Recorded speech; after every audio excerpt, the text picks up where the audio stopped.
I went to school for 4 years to get a piece of paper that I've already misplaced. Graduated 11 months ago, by the way. Insert joke about cost too much. Insert joke about President Gay at Harvard. Good stuff. Fortunately for you and I, there happens to be someone on the front lines against this war on overpriced education.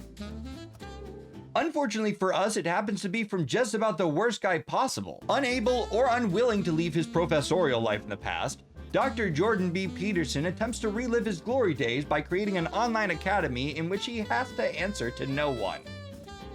Except for me, because I'm going to be paying $400, Jesus, to audit his classes. Now, the beautiful thing about this video, and I do genuinely mean that, is despite the fact that I disagree with him on almost everything, none of that matters. Because a truly great educator is capable of teaching a student that has ideological differences in spite of them. That is to say, this might be the least political video you ever see about Jordan Peterson. I'm going to be taking 3 of his personally instructed Peterson Academy courses as if I have never heard of the man, and I'm going to be analyzing his teaching without bias. He's not the Daily Wire's Jordan Peterson, he's Rate My Professor's Jordan Peterson, who has remarkably good reviews. I'm very lucky to get a class with him. I am fully prepared to be impressed by the quality of his education. After all, the man did teach at Harvard and University of Toronto for over 20 years. So let's see what $400 gets us. For each course, I'm going to give my most objective rating out of 10, and I'm going to determine whether I would drop the class or see it through. I found out about this online academy from where else but Instagram ads, and those of you who have been around my channel for a while know that's what my special expensive piece of paper says that I'm good at. So here's my 2 cents on the matter.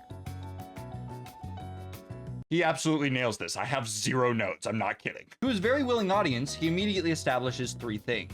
Higher education is too expensive. It's too woke. I am the answer.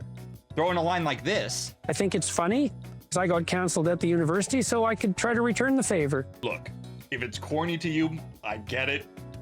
That's because you're not the intended audience. If you were somebody who liked and followed this guy, you'd be saying whatever the hell the Republican equivalent of "Yes, Mama" is. To familiarize yourself with him is to arm yourself against a sea of trouble. And since you will encounter a sea of troubles, you better pray that you're armed. Jordan, if I didn't know any better, that's bars. He's doing a fantastic job with the advertising. There's no real confusion for the audience about what it is that they're going to be paying for, and also that he's going to be able to provide it.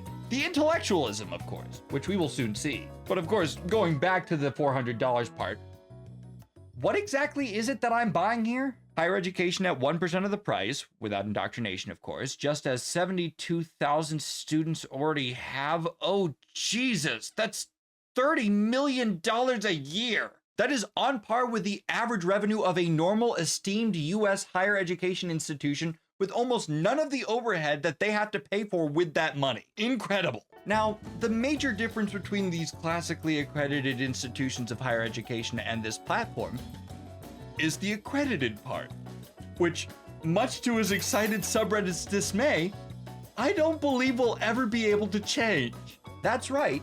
Peterson Academy students are paying $400 a year or $4,000 for lifetime access for Jordan Peterson approved glorified TED Talks. Of course, in the FAQ section of the site, they posit the reason for lacking accreditation being because of woke, saying that they are pursuing accreditation. However, we are not willing to compromise the technical merits, originality, or quality of our education to meet the requirements of any ideologically compromised expert body. That's misleading, though.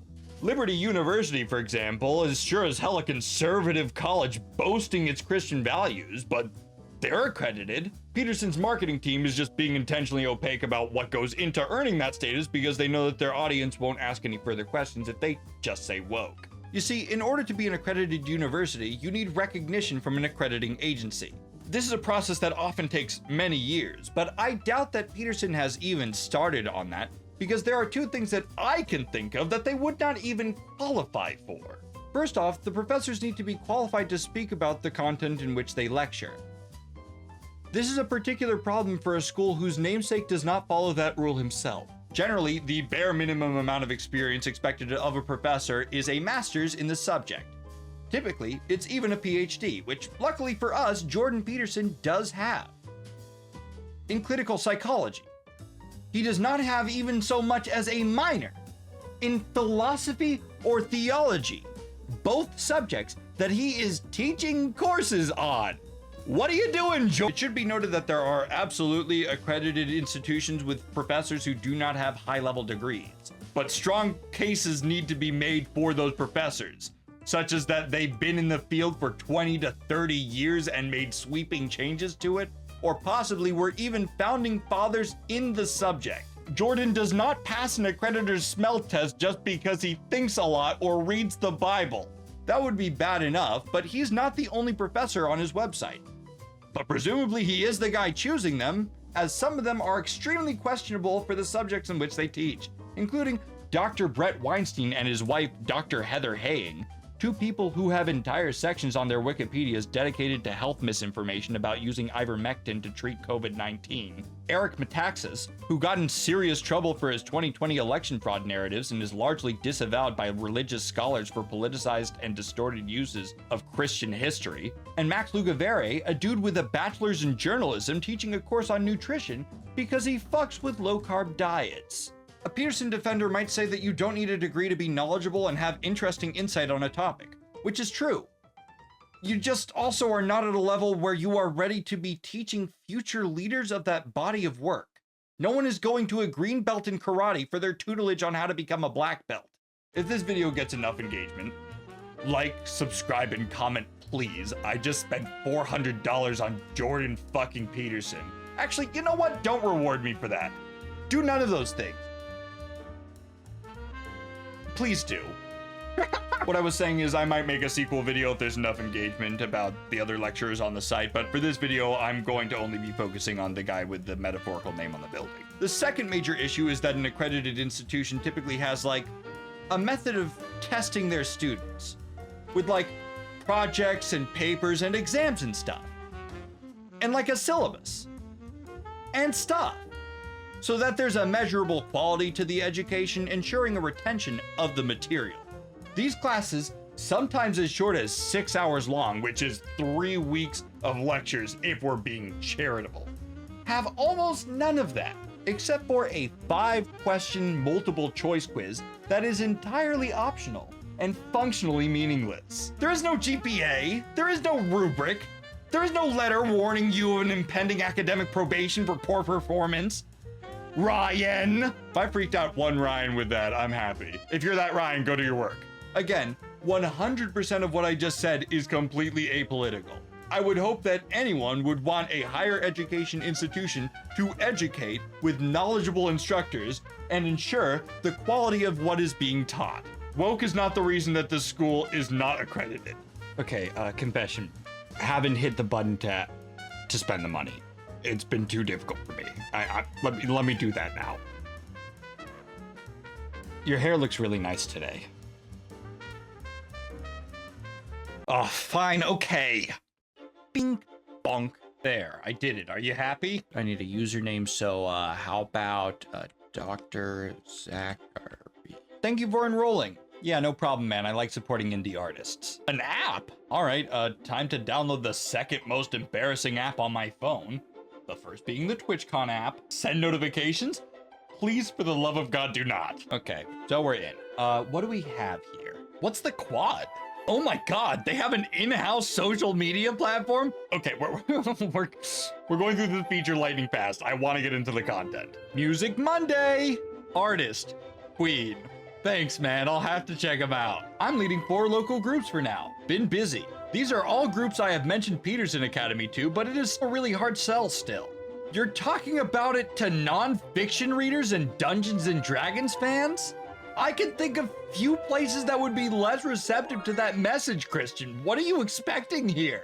I did a puzzle. Okay. I'm taking a biology course at my school, and we're on the human reproduction unit. So far, we've covered the intro to the endocrine, female and male hormones, and contraceptives. It seems like we're missing something. What could it be? Oh, perhaps it's how we make more people? You need a professor to tell you how to do that? It's so easy, people do it on accident all of the time. You should have had the birds and the bees talk with your trusted guardian a long time ago. I want to jerk off in my class, but my professor hasn't given me any good material yet. The platform isn't good, but it's not as abhorrent as I expected. It feels like a milquetoast version of like LinkedIn mixed in with Facebook. You get far worse on Twitter because that platform has monetized rage bait. So you know what? Whatever, the quad. Anyhow, enough of that. It's learning time. Jordan Peterson has 5 classes on his own website with 3 new ones added every year. Except for every year that he has had this platform be live, in which case he's done it less on each of those. But I'm not complaining, that means I have less to watch. I'm going to be watching a video from a course of each major subject that he teaches. 1 psychology, 1 philosophy, and 1 theology. And I will determine for each course whether I believe its contents would be something I would have stuck around for back when I was in college, or if it's something I would have dropped. I will be attempting to be as apolitical as possible. There are obviously plenty of things that I would see and say, that's not nice, but again, we're focusing on the teaching. Before you say that one video is insufficient to judge a class, I'll remind you that these courses are as long as 8 hours, which is, extremely charitably, 1/3 of a normal semester. Proportionally speaking, I'd be required to make my decision after a single class in a traditional institution. The first course that we're going to take a look at is one titled How to Plan Your Life, in which I assume that he's going to teach me how to yo-yo. That was just a joke. I'm not actually serious. I think he's probably going to teach me how to plan my life. Vibe check, guys. Did we like that? Let me know in the comments. He's going to teach me how to plan my life through biblical narratives? I'm not a religious man, so I'm excited to see how that's going to move me. This lecture will likely be the one I spend the most amount of time on, given that I'm establishing everything. If there are flags to be throwing on the plays, it's probably going to be a lot of the same stuff for the 3 lectures that we're looking at, because that's how people work. We make the same mistakes over and over. But I digress. Let's see what he has to say and give him a fair shot. You really don't have an option about whether or not you're going to develop a vision for your life. Jordan, I hate to stop you on your literal first sentence, but this is already a categorically false statement. Yes, people do have an option, and they exercise it all of the time. People absolutely can and do drift, live reactively, stay fragmented, pursue short-term goals, imitate others, or never consolidate anything that deserves the name vision. There has never been a divorced middle-aged dad who both got a motorcycle and had a vision. Here's a fun fact I should probably share. The friend most responsible for getting Jordan Peterson hired at the University of Toronto once sat in on a lecture of his and was absolutely floored by how frequently Peterson would deliver personal opinion with the conviction of a mathematical law. So I'm hoping he's improved at least in some capacity since then. This is called coercive framing, where you take a broad, at best arguable point, and immediately declare that it is the only available option, which forces a listener to accept your framework without you having earned it. If this is how we're starting, I'm feeling a little bit pessimistic about the next 3 hours of my life. You can either develop a good vision or a bad vision. Using the previous framework he's demanded I accept, he's now narrowing it even further. You can either have something that is good or something that is bad, which is rhetorically strong, but loaded and untrue. You see, Jordan really likes binaries, which is really unfortunate for us when there aren't any, because he will still attempt to employ them. You see, it takes notable mental ability to hold multiple disparate ideas or concepts as true. And so black and white labels that allow everybody to compartmentalize them into neat little boxes are extremely appealing. When we say that something is black or white, it's strikingly poignant because there is no second shade of those colors. The same can't be said for blue, same can't be said for green, for red. But for black and white, there is exactly one color. Eggshell white is not white. Charcoal is not black. The reason I take a moment to make a point of this is because it will be far from the last time that Jordan attempts to sneak in a false dichotomy where there are in fact many different shades of gray in between. But grays aren't compelling arguments, since ambiguity leads to uncertainty and thereby non-conclusive action. Saying that you can be good or evil implies that there is no room for muddled, creative, exploratory, or any other ways in which people can lead their lives. There isn't much difference between being governed by something and being possessed by something. Yes, there is. I'm governed by law to not punch someone in the head. But if they hit the reply all button and I didn't need to see that email, we're escalating. Possessed means I have no bodily autonomy. And that's a useful thing to know too, because You know what? I'll play ball, even though, again, objectively false. Why is that a good thing to know, Jordan? if you have any sense at all, you'd want to be possessed by the right thing. Because if you're possessed by the wrong thing, you're going to be in so much trouble you can hardly imagine it. And not only are you going to be in trouble, you're going to be trouble to everyone that you encounter. And that seems like a very bad plan. What? I need to be explicit and state that I have done nothing to modify his speech here to sound stupider. Those are the exact words that he said, in the order that he said them. I cut nothing. The reason it is a good thing to know that being governed and being possessed are the same thing, which is false, is because if you are bad, that would be bad. We are 2 minutes in and he said 3 different things that are wrong and one that doesn't make any sense. I would say that abstract ideas become meaningful when they're implementable. Theory of relativity, concept of infinity, Schrodinger's cat, Friedrich Nietzsche's concept of internal recurrence, which is a person you teach a course on this website, by the way. Patently false. Abstract ideas are important to us because they challenge, explain, or reshape what we think, even if we can't act on them. You could not even make it a full minute without saying something that's just wrong. The world is at least material and information is not, it's not material in a reductive sense. Fun fact, this is the moment that I watched that made me realize I was not going to be reviewing all 5 of his courses because it would be too torturous for me. For some parts of this, I had my therapist watch along to see if she could understand what it is Jordan is saying.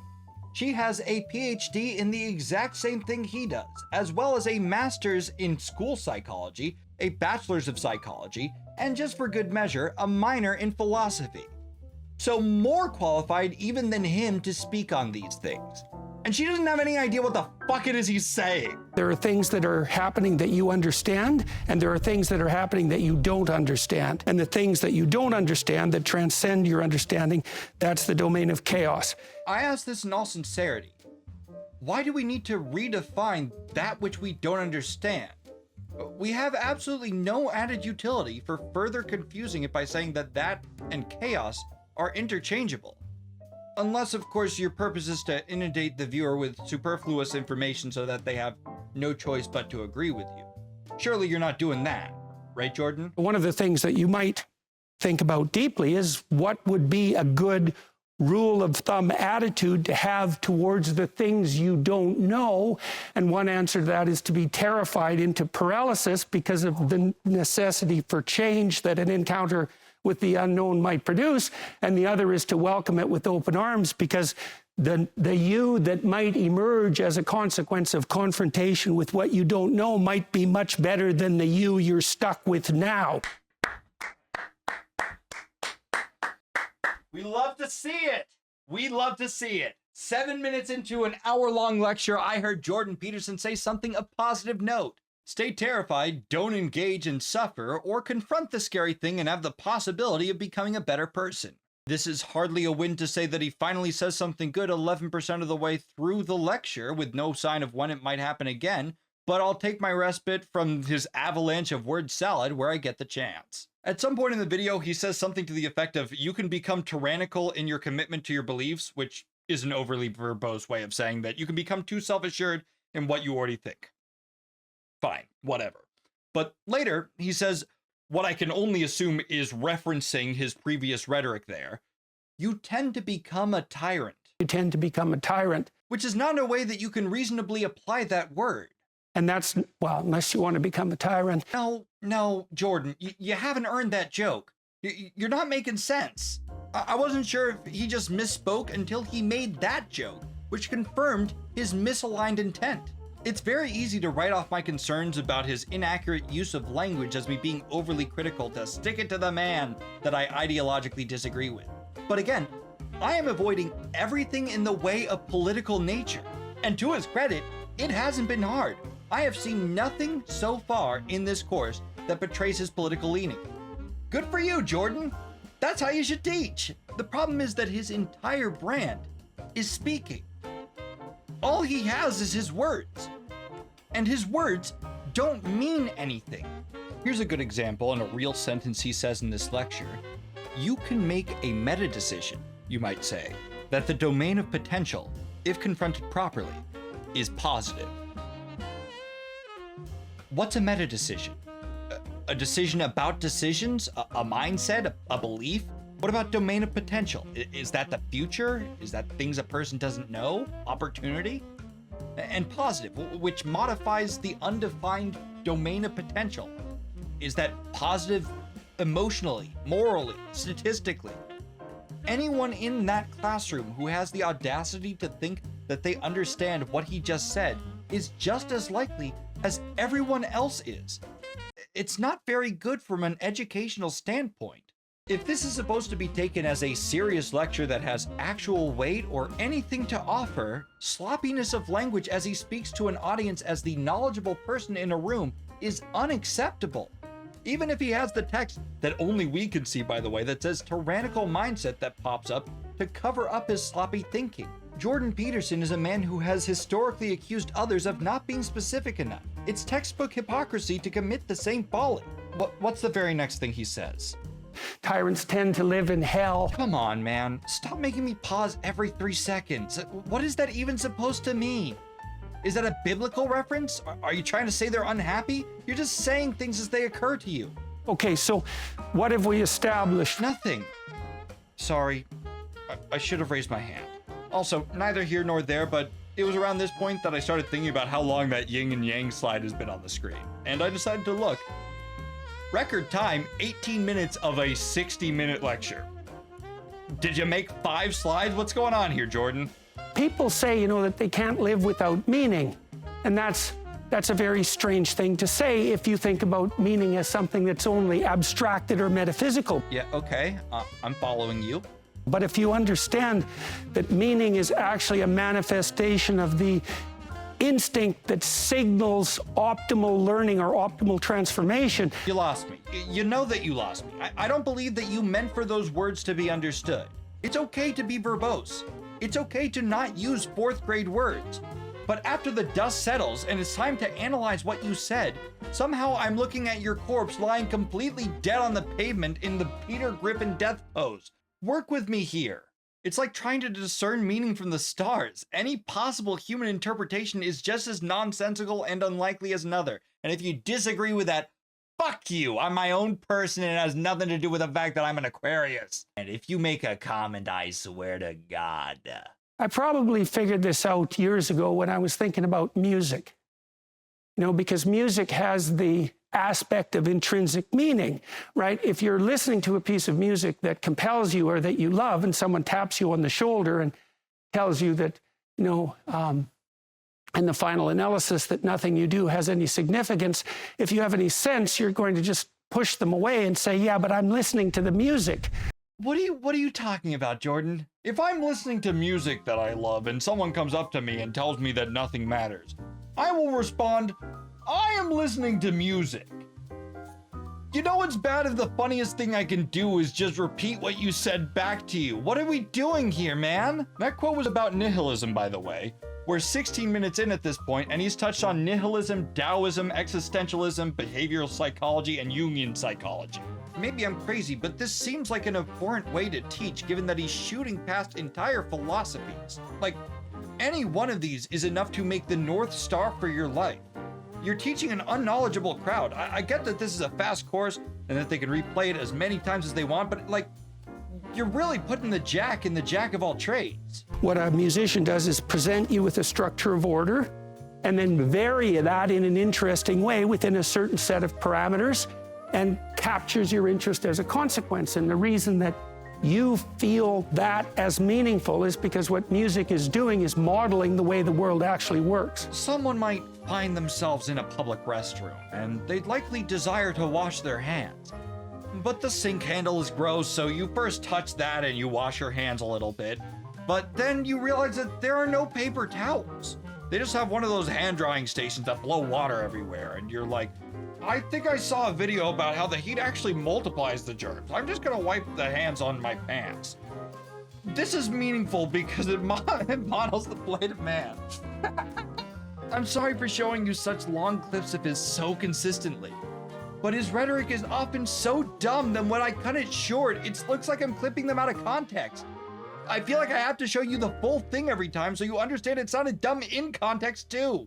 And so I would say if you're conducting your life properly, so to speak, it'll have a musical element. Learn harmonica or bongos. Got it. The world is made out of order.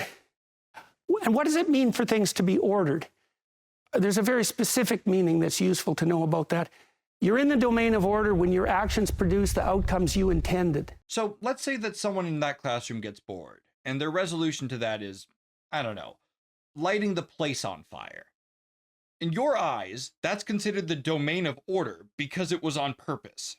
It sounds so stupid that even as I say these words, it feels like I'm maliciously twisting them, but that's literally what he's saying.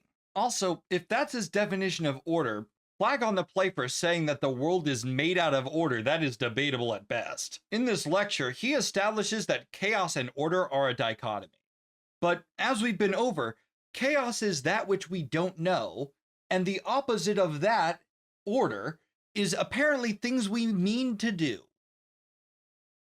which are not opposites. Flowing smoothly. Ooh, smoothly reference. That's how you say my name, by the way. It's just smoothly. Some people say Z smoothly. Stop it. You haven't redressed the insufficiencies in your personality that led you to be the victim of repeated bullying. And so I'm not trying to blame the victim of a bully for the fact that that happens. Hey man, it's awesome that you didn't intend to do that, but you literally just did it by identifying that it's the issues of victims that are unresolved that earn them future bullying. I don't know. I don't know what to tell you. Because 20 minutes a day, we can do the arithmetic, that's 20 minutes a day times 3. So that's 2 hours a week, let's say. It's 8 hours a month. It's 12 work days a year, essentially. And so that's 5% of your life. That's 5% of your life. Wait, hold on. No, it isn't. 20 minutes is 1.4% of your day, and thereby 1.4% of every day, which is thereby 1.4% of your life. Even if you assume he meant hours awake, let's say that you sleep for a healthy 8 hours. That is still just barely over 2%. It's not negligible, but still, do you see how difficult it is to argue with this guy? I almost didn't fact check him on this because it would be the dumbest thing in the world to proudly declare incorrectly to a room. I'm being bystander affected by everyone, including the editor who added a fancy graphic to affirm this statement. You could elevate those to the point of some optimized perfection. You can tell you're doing that, by the way, because you can do it in a state of play. And that's also a very good thing to know. It took me a long time to figure this out. I spent decades trying to understand what the opposite of tyrannical power was. It's not an easy thing to conceptualize, but I believe that it's play. And I think that you know if you have a situation mastered, if you can do it playfully. The opposite of tyrannical power is play. Jordan, your pinstripe suit obscures your nipples from my sight. It does not obscure the fact that, however quickly you say the words, they don't make any sense. The opposite of tyrannical power is anarchy. The word tyranny fundamentally doesn't even make sense on a metaphorical level.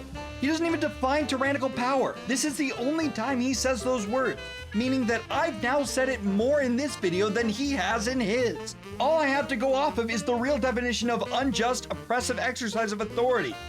Apparently, the opposite of that is play.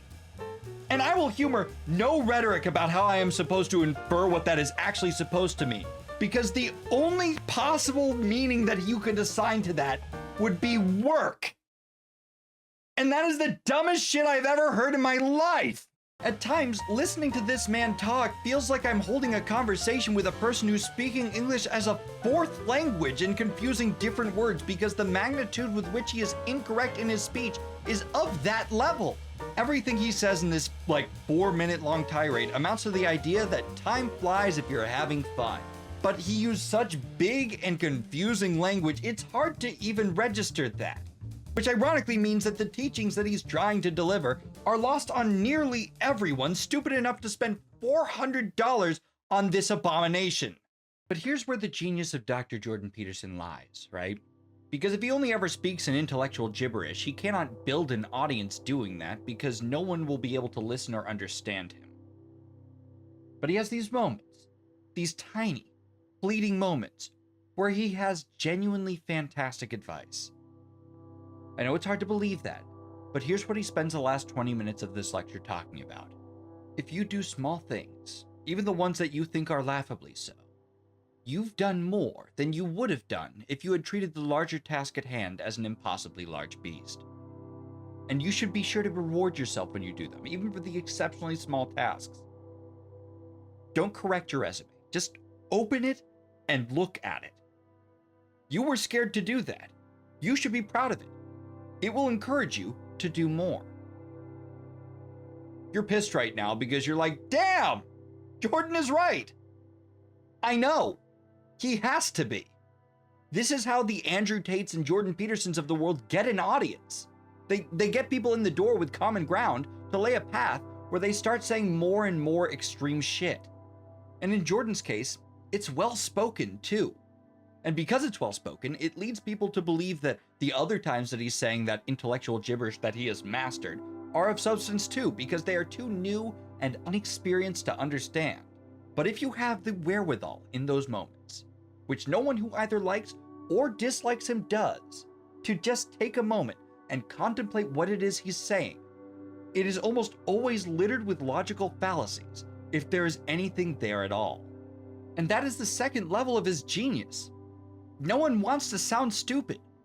So as hapless believers blindly accept that he's saying something smart because he said the word tyrannical or he said the word metaphysical, and the people smart enough to understand that he's saying nothing, by default, sound stupid because technically they're admitting that they don't understand what it is that he's saying. But that's the point. There's nothing there to understand. It is genius. I can earnestly call it nothing less than genius.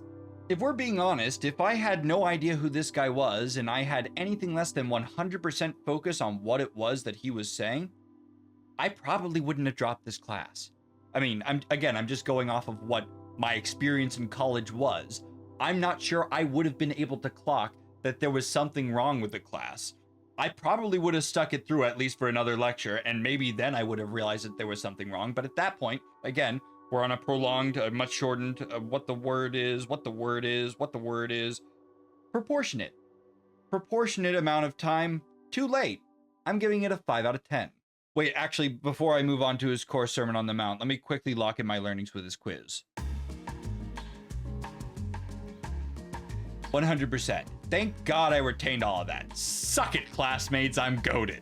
Moving on to the theology class I just mentioned, Sermon on the Mount, where we're supposedly going to explore the profound wisdom and symbolism embedded in this foundational biblical text. I'm going to be watching the 5th lecture in this series, and don't worry, it doesn't seem like I'm missing a lot of context by doing so. It seems as though the hyper-abbreviated runtimes of these classes make it so that there isn't a lot of opportunity to tie things together, which effectively makes none of the material really building on itself, but I digress. Show me what you got. Take heed that you do not do your alms before men to be seen of them. Otherwise, you have no reward of your Father, which is in heaven. What the fuck layout is this? Everyone awkwardly turns around to see the quote. Where's the yin and yang screen at the front? This is the do not pray in public injunction. And the question is, well, what does that exactly mean? And I would say, well, it's an injunction against virtue signaling. Okay, solid. Virtue signaling is a very modern interpretation, but good. Don't make me eat my words. Because you got to be skeptical, at least to some degree, of your own motives, because what makes you so pure? What? No, Jordan, where are you taking us? We're talking about not praying in public to virtue signal. Stick to the topic at hand.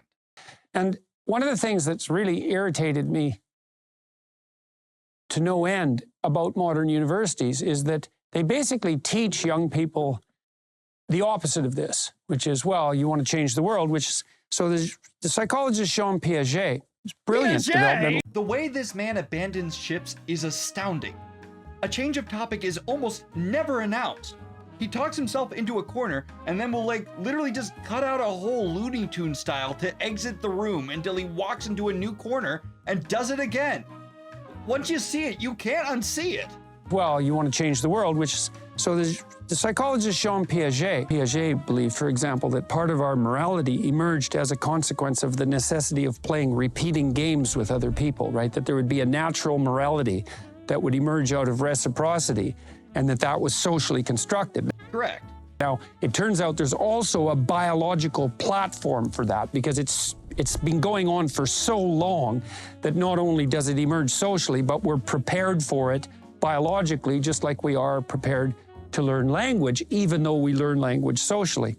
Incorrect. That has not been proven. Jordan is stating something unestablished as fact again. You cannot make bold assertions about anything science has not proven.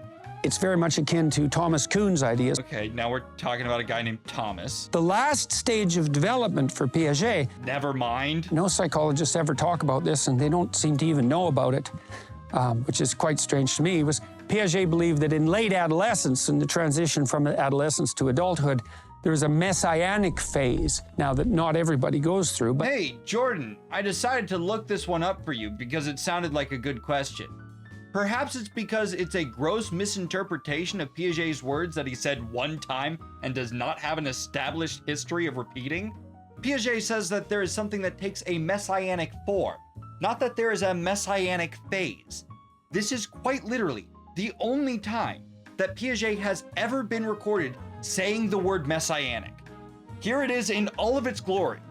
A lonely little blip on page 343 of some book in the sea of one of history's most accomplished psychologists of all time. This thing that Piaget said exactly one time that I could find is not even being correctly cited by Jordan. he called that a messianic urge. Didn't do that either. Stop it. To move from childhood to teenagehood, you have to stop caring about your parents so much. He's citing Piaget and then literally saying things that Piaget would not agree with. Piaget does not talk about not caring about your parents so much. It's more about finding yourself in a social group and learning about yourself. Do you think that Jordan even knows that he's lying anymore? Or is it just so natural it doesn't even occur to him that it's happening? I've said it so many times already and I still can't say it enough. This video has been completely apolitical. I'm just pointing out things that he's saying that are just straight up false. Or if there's something else, it's something I'm pointing out makes no sense. We've been talking about Piaget for so long, I wouldn't be shocked if you forgot that this is supposed to be a lecture on the fucking Bible. And so what happens when students go to university is that the people who teach them say, oh man, you're ready to go, and the whole system is just corrupt, and with your youthful enthusiasm, you should and could change the world. And then the way to do that is to identify the evildoers and to protest against them. And there's no difference between that and praying in public. There's no difference in your eyes, Jordan? None. Or are you suggesting that the Lord thinks that? We're fully on the same page that you have long since entered into a completely speculative realm where you're no longer using the Bible to find answers, but instead pretending that it justifies your already existing thoughts, right? Rhetorical. I know you can't answer that honestly. This is more coercive framing. If there is an evil sought out, there is nothing about that which determines whether it is being pursued for glory or for meaningful change. Which is, again, what the only quote that you have read so far is about. You just have a well-documented dislike for liberal institutions and are using the sacred text to shoehorn in that nothing should ever be done. I used to ask my students regularly, we'd run through an economic exercise, like how much time do you waste every day? And the median answer was 8 hours. And so I'd go through an economic analysis. What's your time worth? They'd figure much less than it's worth. Undergraduate's time is probably worth $50 an hour. Your Honor, source? People are notoriously terrible at self-reporting. What defines wasted time? Scrolling? Socializing? Resting? What determines the value of their time? Again, you have historically criticized others for unspecific rhetoric. And what you're about to say, whatever it happens to be, is based off of these two unsubstantiated figures. So it's like, well, that's $400 a day. It's $3,000 a week. It's $12,000 a month, it's $150,000 a year. So that's what you're doing. You're literally wasting $150,000 a year with your absolute inability to do anything but waste 8 hours a day. And that's like, probably takes you 4 hours a day just to keep yourself alive, to eat and cook and shop and clean and all that. And so you're only awake for 16 hours. And so you're wasting literally 2/3 of your life, but you're a protester. It's like, really, that's how you're setting yourself up here. Look, we've all heard time is money. It holds water. But to be this pragmatic about it is absolutely insane. Every time I take a dump, I waste $4.17? Are we serious? Because if we are, I'm holding it in. Thanks, Jordan. The numbers are just unjustifiable. What I make an hour doing a job is what I'm worth doing that specific task. By your completely unproven and unjustified system, you would also argue that someone working a job for $45 an hour is wasting $5 of their time. Or are you going to say something like opportunity cost? It's nonsense. But forget literally all of that, which you shouldn't because it alone destroys the rhetoric. I thought we shouldn't be protesting because you're pretending that the Bible says so. What relevance does this economic thought experiment have on whether exercising my First Amendment right is or is not a valid use of my time, Jordan? This feels like as good a time as any to remind that the Instagram bio for this institution is "We're on a mission to stop indoctrination." The literal definition of indoctrination is the process of teaching a person or group to accept a set of beliefs uncritically. Which is, without exaggeration, exactly what you are trying to have your viewers adopt by claiming that the Bible affirms your unrelated beliefs, if and when you even remember this is supposed to be a scriptural lecture. You don't know how anything works. You've never had a job. You're completely undisciplined. You've never had a family. Probably haven't had a successful long-term relationship, right? Right. And you've never had a conscience. You are currently selling a course where you are posturing as if you are drawing from the Bible to dictate that a person should not protest right from wrong under the guise that it is performative by nature. Do you know what the word blasphemy means? It's dictated in the book you're trying to cite. Jesus Christ of Nazareth protests corruption from the temple. Are you going to tell me that he's the only good guy to ever do it? Are we or are we not made in the image of God, which Jesus Christ is a perfect replica of, according to the book that you claim that you love? You seem to be a big fan of suggesting students learn their morals in college. It's an exceptional take from someone who just got done citing Piaget, who you presumably know suggests that that development happens around 7 years of age. The fact that there are young protesters, which of course are far from the only ones there are plenty of older people also in those crowds, speaks nothing to the number of increments of $50 worth of time they have spent educating themselves on the exact topics they show up for. And I know I vowed I wouldn't get political, but your rhetoric about January 6th is that the people were pushed to their limits, which made it more okay. As if that isn't the premise of a protest. It's exceptionally clear that your issue with protests from the youth is because they are, by and large, not aligned with your ideology, and not with the actual act of doing so.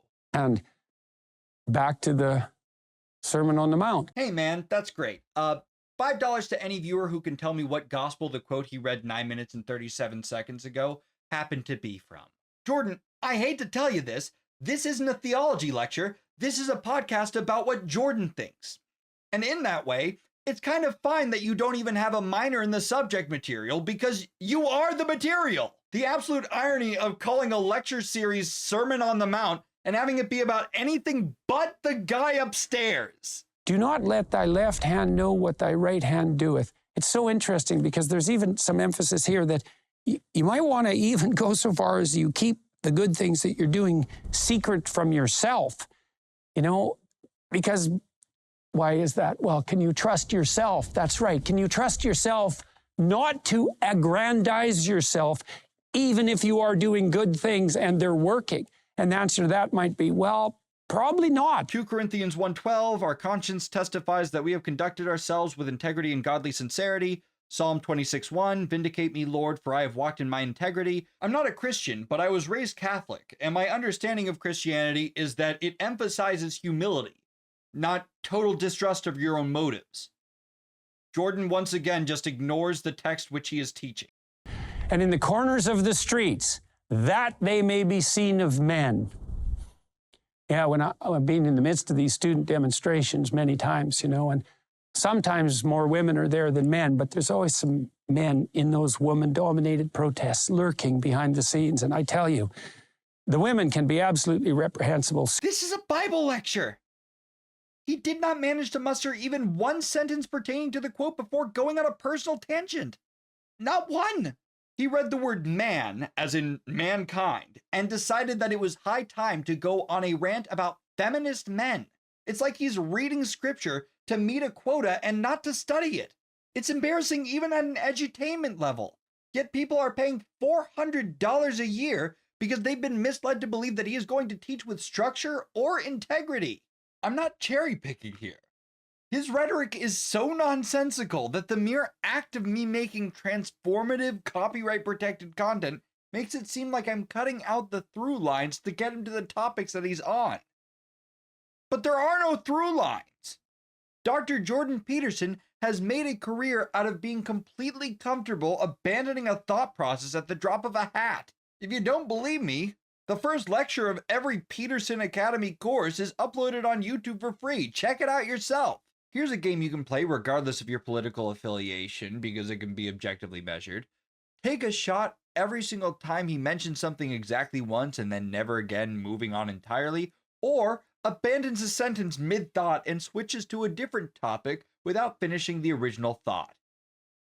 You'll be dead before the hour. Let me show you a clip that demonstrates how quickly he gets off topic. When the Antifa types took over, I think it was Seattle, the mayor said something like, and they set up a new state in the middle of the city. The mayor said something like, well, it'll just be the summer of love, which, by the way, ended in 1967 when the Hells Angels that the Rolling Stones hired as security guards, thinking that the working class could just ally themselves with the bikers, because, bikers, they're just misunderstood. From Antifa to the Summer of Love to 1967 to the Rolling Stones to bikers in, I kid you not, 26 seconds. What does that have to do with even the modern interpretation of the Bible being against virtue signaling at large? I'm begging you, go ahead, tell me. There is no way for me to aptly depict to a viewer how little the chosen quotes have to do with any of his rhetoric without showing a borderline copyright infringing amount of material. It's truly incredible. I'm turning off the lecture here and metaphorically walking out of the classroom 40 minutes early. Any critical thinker from any political ideology should be appalled by the substance of this lecture. Most of all, if they are someone who holds the word of the Lord as sacred. It would be an atrocity if Jordan used scripture to grant false authority to his own worldview once. But in fact, he did this every single time I saw him read a quote, and in a way that framed his rhetoric as though the point of God is to validate Jordan, as if Jordan is the one who the capital H in him is reserved for. This is a categorical 1 out of 10. I'm dropping the course and probably informing the dean of the theology department for the blasphemy he's peddling, if I were in school and had anyone to send the email to, which is not the case. For fairness, I'm watching a third course's content, that being his Intro to Nietzsche class, which is yet another course he's not qualified to be teaching in. But hey, par for the course. Now, I don't know anything about philosophy, so I brought in one of my viewers from Discord, link in the description, by the way. I'm very active there, and I like talking to you guys. Florian, a grad student who has a bachelor's in philosophy, to help me evaluate how well Jordan is actually teaching it. I asked them to describe what Nietzsche's followers love in one word. They said edginess. Yeah, that checks out. Hey Jordan, we're checking out the last lecture in this series, Views on Christianity, which caught Florian's attention because Nietzsche was not a fan of Christianity, which is, of course, directly at odds with what Peterson claims he's a fan of despite his blatant heretics. So this should be interesting. Update, it hasn't been. At least not so far. It's been 11 minutes of him doing his typical meandering drivel with inaccuracy sprinkled in. The best example so far that Florian pointed out was that Jordan was suggesting that there's a correct or optimal level of suffering built into reality that you're supposed to aim for. You have to find that edge. It's an edge of optimized discomfort. Which is the exact thing that Nietzsche criticizes in Stoicism. Bad. This lecture is particularly riddled with straight-up inaccuracies. For example, this is how he categorizes how Jesus dealt with his impending death. Spoilers, by the way, Jesus dies. To accept it with what? With resignation and joy? Simply not true. Jesus pleaded with his Father for his life. That is not joy. Did you read the text you're preaching about? We've been over the answer for that. The answer is no. Or if you did, you didn't care. Year 400, something like that, you have the first cathedral in the rebuilt Jerusalem. And Constantine is a Christian. It's hard to see that as anything but a miracle, right? It's definitely the triumph of the lowest over the powerful. Christianity only became as powerful as it was when Constantine, the Emperor of Rome, converted. Like, when the most powerful guy accepted it, which contradicts the idea of it as a victory of the lower over the most powerful. The most powerful guy decided he liked it, and then surprise, it thrived.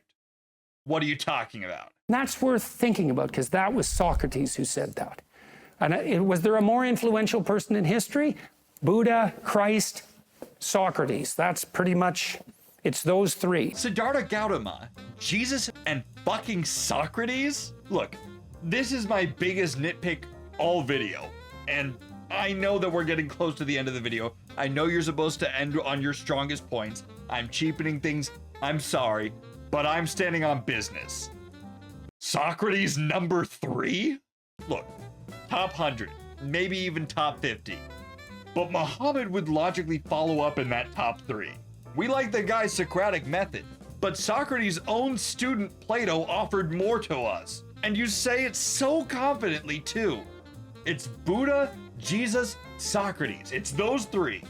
Fucking Albert Einstein, a Newton, a Kant, an Aristotle, a Confucius, Alexander the Great, William Shakespeare, Martin Luther, either the one from the 1500s or, the last century, or the fat guy from the Numa Numa video. You're dead sure that Socrates is universally number 3? Certainly this is the case. I've seen this happen time and again in my psychotherapeutic practice. In The Lion King, the animators capture this so brilliantly, because Simba, as an animated character, has a face like this. Like, it's open, it's juvenile. He looks like this. Bro, really? This is an extreme tangent even for you. Neurophysiology has no place in your Nietzsche Christianity lecture. If you even want to talk about that, that's fine. But save it for a topic where it belongs. He goes on about Lion King facial expressions for another 30 seconds. Here's 30 seconds later. Simba, who's out there with his idiot friends, in the adolescent paradise, and his face hardens. It takes him, no joke, 4 minutes for him to mention Nietzsche, Christianity, or the Bible directly from that point. Which Nietzsche actually has some. And also not a joke, that is the last time he says that name for another 4 minutes. Going off on a tangent about how children want to grow up and be productive like their parents. This is part of Nietzsche's. Obviously, I'm not expecting a professor to literally never stray from the material they're teaching on, right? You need to call upon other things to be able to teach. But it's all he ever does. And the things that he calls upon seemingly are never even on topic. This is part of Nietzsche's anti-Christian criticism. Modern men, obtuse to all Christian nomenclature, no longer feel the gruesome superlative that struck a classical taste in the paradoxical formula, God on the cross. I really think this is where Nietzsche goes really quite substantially sideways. I don't care what you think, Jordan! No one in that classroom should! This is an intro to Nietzsche, not an intro to Jordan! It is diabolical to be calling this education! This is a $400 podcast! The other thing about the cross that I think Nietzsche missed, but I think he overgeneralized. I don't think Nietzsche gives the devil his due here either, because, like I said, I think he overgeneralizes on that front. I don't think he got it. He didn't get it. He missed something important. But I believe Nietzsche overgeneralized. I believe it is as narcissistic as a person can be to inject personal opinions into an objective overview of one of the greatest philosophical minds in human history. I'm sorry that he hurt your feelings and worldview about how God works. It's irrelevant. Just as it would be completely inappropriate if I were to teach a class on Jordan B. Peterson's teachings and said that I disagreed with him about how there's a higher power. It has no place there. Oh my God, standing ovation. Goes without saying. Lecture is a 1 out of 10. Absolutely abhorrent for an educator or someone posing as one anyhow to be doing this. I asked Florian to evaluate the lecture as a piece of teaching ignoring all of Peterson's beliefs. His full message is on screen, but the short version is blunt. He called it the worst lecture he has ever seen from a teaching standpoint. Peterson's insistence on irrelevant tangents, personal opinions, and blatant inaccuracies made this all but unrecognizable as education. It's time for the conclusion. Across 3 lectures, I gave an average rating of 2.33 while avoiding politics outright.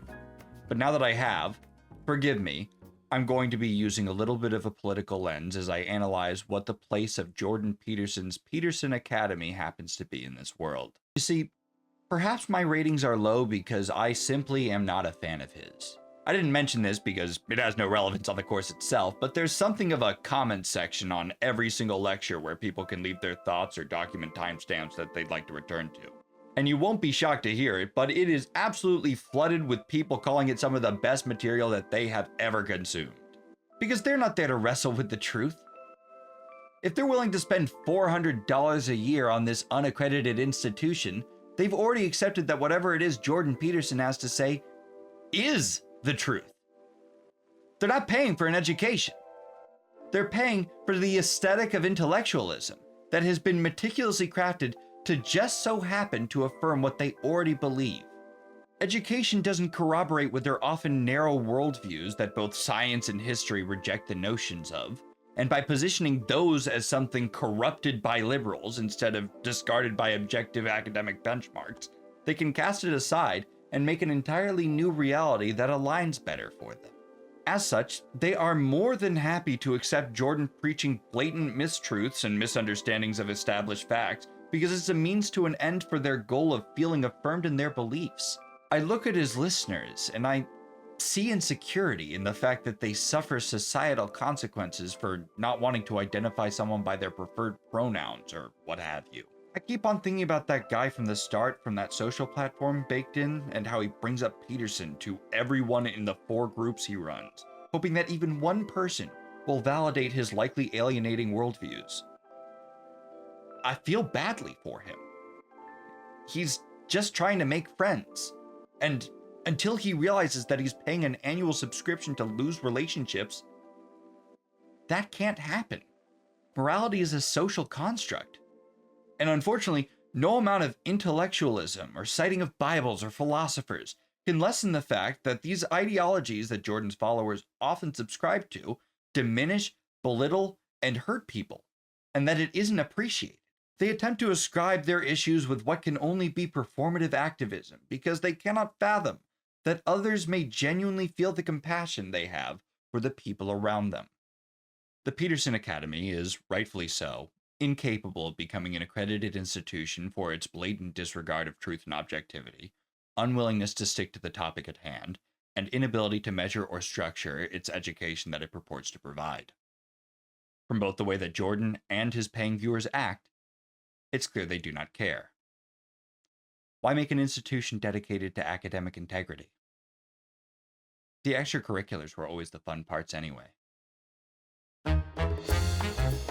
Thank you so much for watching. If you enjoyed this or got anything out of it, like, comment, and subscribe. Those are your free performative activism tools that Jordan hates so much, that tell the algorithm that my work should be seen by a larger number of people.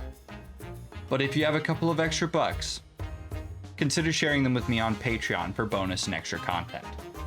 My projections say that the revenue I make from this video will not even pay back what it costs to be able to get the course, much less, you know, food and shelter and stuff. This was a labor of love.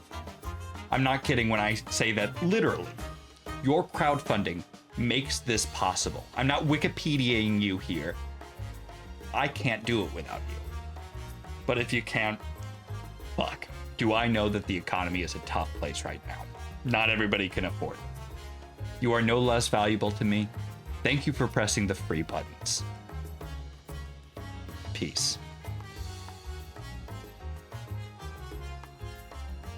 Special thanks to You Will Be Deleted, Amazing Adrian, Hannah Huzz, Bornapunda, Charles Hanchett, Enigmatic, Eva, Fawn, Robert Gobbington, Gromlet, Gingy, Joe Hage, Margot W., Matt Williams, Moldy Bread Millie, Not Niles, A Nice Girl, and Zest for their special contributions.